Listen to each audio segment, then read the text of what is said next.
اِنَّا نَحْنُ نَزَّلْنَا الذِّكْرَ وَإِنَّا لَهُ لَحَافِظُونَ،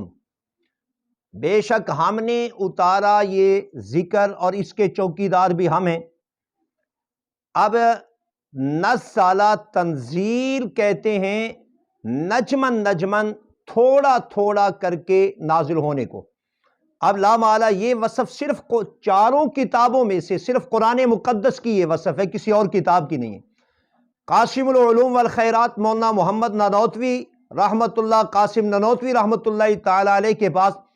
ایک عیسائی آیا، اس نے کہا کہ الذکرہ کی ہم نے حفاظت کی، ذکرہ سے مراد قرآن ہے، دلیل دو۔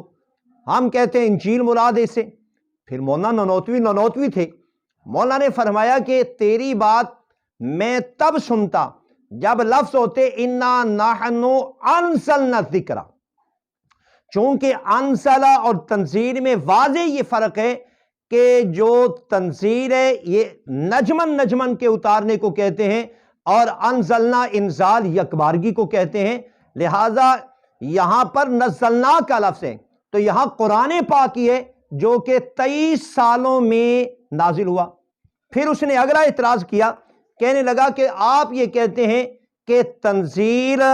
قرآن مقدس ہے، انزال تورات و انجیل ہے، لہٰذا قرآن پاک کا ایک اور مقام ہے، یہ آل عمران میں نزل علیک الکتاب بالحق، اور اگلے آیت میں اگلے لفظوں میں فرمایا انزل الفرقان۔ اب یہاں قرآن مقدس کو تنزیل سے بھی تعبیر کیا گیا اور انزال سے بھی تعبیر کیا گیا، اس کا کیا جواب دیں گے؟ مولانا نے فرمایا کہ قرآن پاک کے نزول دو ہیں، ایک ہے آسمان دنیا پر نازل ہونا، بیت العزت میں نازل ہونا، جس کو قرآن پاک نے انا انزلناہ فی لیلۃ القدر سے تعبیر کیا، لہذا قرآن پاک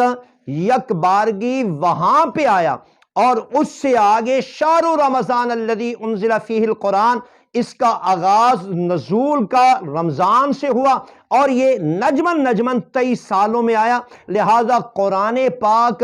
تنزیل بھی ہے، انزال بھی ہے، اور یہ فرق باقی کتابوں سے قرآن مقدس میں موجود ہے۔ اور اس کے متعلق کچھ اور باتیں ہیں، انشاءاللہ